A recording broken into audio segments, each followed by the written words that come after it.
भारत दुनिया का सबसे बड़ा लोकतंत्र है और इस लोकतंत्र का सबसे बड़ा पर्व चुनाव माना जाता है। जैसे जैसे चुनाव नजदीक आते हैं वैसे वैसे इस लोकतंत्र के पर्व में हिस्सा लेने वालों का उत्साह बहुत ज्यादा बढ़ता हुआ नजर आता है। तमाम राजनीतिक दल इस पर्व में हिस्सा लेने के लिए जोर आजमाइश करते हैं और ये देखने की कोशिश करते हैं कि लोकतंत्र में कितने लोग किस नेता के पीछे खड़े हुए हैं। साथ में यह भी देखा जाता है कि किस नेता के कितने विरोधी मैदान में हैं। इनसे ही तय होता है कि लोकतंत्र के पर्व में हिस्सा लेने वाले कितनी आसानी से या कितनी कठिनाई से जीत हासिल कर सकते हैं। और बात जब देश और दुनिया की सबसे number 1 party Bharatiya Janata party की हो, उसे डिसिप्लिन पार्टी माना जाता है। और जब इस पार्टी के नेताओं की बात हो तो कई नेताओं की कुर्बानी या बलिदान देने से पार्टी पीछे नहीं हटती। मकसद सिर्फ एक होता है कि इस लोकतंत्र के पर्व में जीत हासिल करनी है। कई बड़े बड़े सूरमाओं के टिकट कट जाते हैं और कई बड़े बड़े नेता किनारे लगा दिए जाते हैं। उत्तराखंड के पूर्व मुख्यमंत्री त्रिवेंद्र सिंह रावत भी इसी कड़ी का एक हिस्सा हैं, जिन्होंने आज सार्वजनिक रूप से यह ऐलान किया कि वो अगला विधानसभा चुनाव नहीं लड़ेंगे। वास्तव में यह घोषणा इतनी आसान भी नहीं थी जितनी दिखाई दे रही है। इसकी पूरी कड़ियों को परखने की, विश्लेषण करने की हम आज कोशिश कर रहे हैं। अपनी खबर पर, अपने विश्लेषण पर हम आज आगे बढ़े उससे पहले आपसे मेरा आग्रह है, अगर आपने अभी तक इस चैनल को सब्सक्राइब नहीं किया है तो इस चैनल को सब्सक्राइब आप जरूर कर लीजिए। उत्तराखंड में बीजेपी किस नेता को टिकट देगी, इसके लिए एक रणनीति पार्टी ने पहले ही तय कर दी थी। पर्यवेक्षकों को भेजा गया, पैनल तैयार किया गया। जो चुनाव समिति है उसने उस पैनल को परखा और अपनी सिफारिशें पार्लियामेंट्री बोर्ड को भेज दी हैं। पार्लियामेंट्री बोर्ड तमाम पहलुओं पर जांच करने के बाद टिकटों का ऐलान करने जा रहा है। लेकिन टिकटों का ऐलान होता उससे पहले पूर्व मुख्यमंत्री त्रिवेंद्र सिंह रावत की एक चिट्ठी सार्वजनिक कर दी गई। त्रिवेंद्र सिंह रावत के इस चिट्ठी में साफ साफ लिखा है कि वो पार्टी के एक अनुशासित सिपाही हैं और अगला विधानसभा चुनाव वो नहीं लड़ना चाहते। त्रिवेंद्र सिंह रावत ने इस बात का जिक्र किया है कि भारतीय जनता पार्टी के शीर्ष नेतृत्व ने उन्हें उत्तराखंड के मुख्यमंत्री बनने का सौभाग्य दिया। साथ में उत्तराखंड के जनता के अलावा डोईवाला विधानसभा क्षेत्र की जनता का विशेष रूप से उन्होंने धन्यवाद दिया।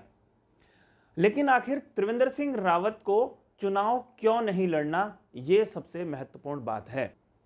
वास्तव में जिस समय त्रिवेंद्र सिंह रावत उत्तराखंड के मुख्यमंत्री की कुर्सी पर आसीन थे, उस समय उन्होंने अपने कई विरोधियों को किनारे लगा दिया और जब उनके विरोधियों को सत्ता मिली तो त्रिवेंद्र सिंह रावत को उन्होंने हाशिए पर लगा दिया।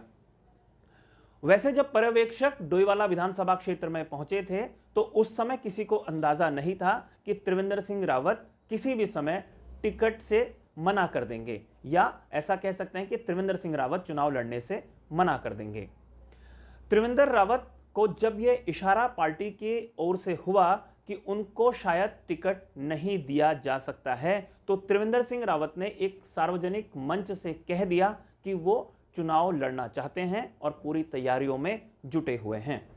इसके बाद कश्मकश शुरू हो गई त्रिवेंद्र सिंह रावत के समर्थकों में और त्रिवेंद्र के विरोधियों के बीच में, जो सत्ता पर आसीन है।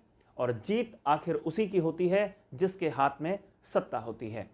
त्रिवेंद्र सिंह रावत को ससम्मान एक चिट्ठी लिखने के आदेश आला कमान ने किए और कहा कि आपको टिकट नहीं दिया जा रहा है, इसकी घोषणा पार्टी करे उससे पहले ही आप एक चिट्ठी लिख दीजिए कि आप चुनाव नहीं लड़ना चाहते। और त्रिवेंद्र सिंह रावत ने एक चिट्ठी अपने अध्यक्ष, जो राष्ट्रीय अध्यक्ष हैं, जेपी नड्डा को संबोधित करते हुए लिख दी। इसमें उन्होंने साफ कहा कि वो अगला विधानसभा चुनाव नहीं लड़ना चाहते। पार्टी या संगठन का जो दायित्व उन्हें भविष्य में सौंपा जाएगा उसके लिए वो पूरी तरीके से तैयार हैं। त्रिवेंद्र सिंह रावत 2002 और 2007 में डोईवाला क्षेत्र से विधायक चुने गए थे। लेकिन 2012 में त्रिवेंद्र सिंह रावत को रायपुर क्षेत्र में चुनाव लड़ने के लिए भेजा गया था। वहां पर वो करीब 450 वोटों से चुनाव हार गए थे। उसके बाद उपचुनाव हुआ 2014 में, क्योंकि डॉक्टर रमेश पोखरियाल निशंक उस समय डोईवाला से विधायक थे और हरिद्वार क्षेत्र के वो सांसद बना दिए गए थे, इसलिए डोईवाला की विधानसभा सीट खाली रह गई थी। उस पर जब उपचुनाव हुआ, हरीश रावत उस समय मुख्यमंत्री थे, तो त्रिवेंद्र सिंह रावत उपचुनाव हार गए। यानी 2 विधानसभा चुनाव त्रिवेंद्र सिंह रावत लगातार जीते। उसके बाद ऐसा कह सकते हैं कि 2 विधानसभा चुनाव त्रिवेंद्र सिंह रावत हारे भी, लेकिन 2017 में भारी अंतर से त्रिवेंद्र सिंह रावत एक बार फिर से डोईवाला सीट से विधानसभा चुनाव जीत गए और इस बार उनको सीधा मुख्यमंत्री की कुर्सी सौंप दी गई। लेकिन जिस वक्त त्रिवेंद्र सिंह रावत को अपदस्थ किया गया, उस समय किसी को अंदाजा नहीं था कि त्रिवेंद्र सिंह रावत पार्टी के भीतर इस तरीके से हाशिए पर लगा दिए जाएंगे। जब त्रिवेंद्र सिंह रावत को हटाया गया तो उन्होंने पूरे प्रदेश भर में दौरा किया और ये बात कई बार कही कि उन्हें नहीं मालूम कि आला कमान ने उन्हें क्यों हटाया है। जिस वक्त पुष्कर सिंह धामी और तीरथ सिंह रावत मुख्यमंत्री के तौर पर भी काम कर रहे थे, उस समय भी त्रिवेंद्र सिंह रावत ने यह बयान दिया कि देवस्थानम बोर्ड जो उन्होंने गठित किया है वो एक ऐतिहासिक और सुधारात्मक फैसला है, जबकि पार्टी इसके विरोध में खड़ी हुई थी और पुष्कर सिंह धामी ने तो बकायदा देवस्थानम बोर्ड को भंग कर दिया है। पार्टी को असहज त्रिवेंद्र सिंह रावत ने कई बार किया। एक स्थिति हाल ही में तब देखने को आई जब त्रिवेंद्र सिंह रावत के करीबी समझे जाने वाले कई विधायक उनके साथ एक साथ खड़े हुए नजर आए। खबर उन तमाम विधायकों के बारे में भी यह है कि उनके टिकट भी कट गए हैं और अपनी पैरवी करवाने के लिए वो त्रिवेंद्र सिंह रावत के साथ पहुंचे थे या त्रिवेंद्र सिंह रावत के पास पहुंचे थे और ऐसा माना जा रहा था कि ये एक दबाव की रणनीति हो सकती है। वास्तव में त्रिवेंद्र सिंह रावत को चुनाव न लड़वाने के लिए भी पार्टी के पास एक मजबूत आधार या मजबूत तर्क है। पार्टी ये जानती है कि वो चुनाव मैदान में जा रहे हैं और मुकाबला कांग्रेस के साथ है और कांटे का मुकाबला है। अगर भारतीय जनता पार्टी बहुमत के आसपास पहुंच जाती है तो त्रिवेंद्र सिंह रावत भी एक स्वाभाविक दावेदार होंगे मुख्यमंत्री बनने के। ऐसे में अगर उनके समर्थक कई विधायक इकट्ठे हो जाते हैं तो पार्टी पर एक अनावश्यक दबाव भी बन सकता है या त्रिवेंद्र सिंह रावत अपनी बात मनवाने के लिए दबाव डाल सकते हैं। ऐसे में त्रिवेंद्र सिंह रावत को चुनाव न लड़ाया जाए और विधानसभा चुनाव की राजनीति से उन्हें दूर रखा जाए। तो भविष्य में त्रिवेंद्र सिंह रावत का क्या होगा, यह भी एक महत्वपूर्ण बात है। त्रिवेंद्र सिंह रावत ने संगठन के तौर पर काम किया है, उत्तर प्रदेश के सह प्रभारी और प्रभारी की हैसियत से काम किया है।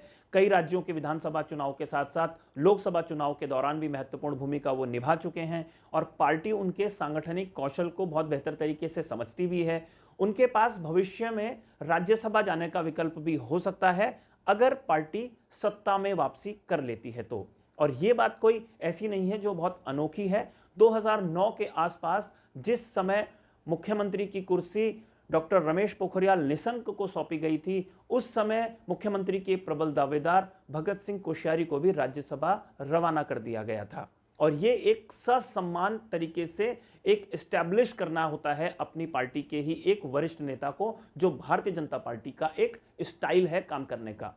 और उसके अलावा अगला जब लोकसभा चुनाव होगा उसमें भी त्रिवेंद्र सिंह रावत के लिए काम करने के बहुत सारे मौके हो सकते हैं, जहां पर वो अपना कौशल दिखा सकते हैं या पार्टी उनको कहां से चुनाव लड़ाएगी इस पर भी फैसला हो सकता है। तो उत्तराखंड के विधानसभा चुनाव की राजनीति से त्रिवेंद्र सिंह रावत की बहुत हल्के से विदाई हो चुकी है। अब यह देखना बहुत दिलचस्प होगा कि जब टिकटों के बंटवारे की लिस्ट सार्वजनिक होती है तो और कौन कौन से ऐसे विधायक हैं जिनका टिकट कटता हुआ नजर आता है। हम पहले ही इस बात का ऐलान कर चुके हैं कि उत्तराखंड में भारतीय जनता पार्टी के दर्जन भर से ज्यादा विधायकों के टिकट कटने जा रहे हैं और ये एक उसका सबसे बड़ा उदाहरण है। एक पूर्व मुख्यमंत्री को ससम्मान बाहर का रास्ता कैसे दिखाया जा सकता है, ये पार्टी ने अपने रणनीति के तहत दिखा दिया है। साथियों, आज की इस रिपोर्ट में फिलहाल इतना ही, लेकिन अगर आपको ये रिपोर्ट पसंद आई हो तो इसे लाइक कीजिए, इसे शेयर कीजिए और अगर आपने अभी तक इस चैनल को सब्सक्राइब नहीं किया है तो इस चैनल को भी आप सब्सक्राइब जरूर कर लीजिए। अगली रिपोर्ट में आपसे एक बार फिर मुलाकात होगी, तब तक के लिए नमस्कार।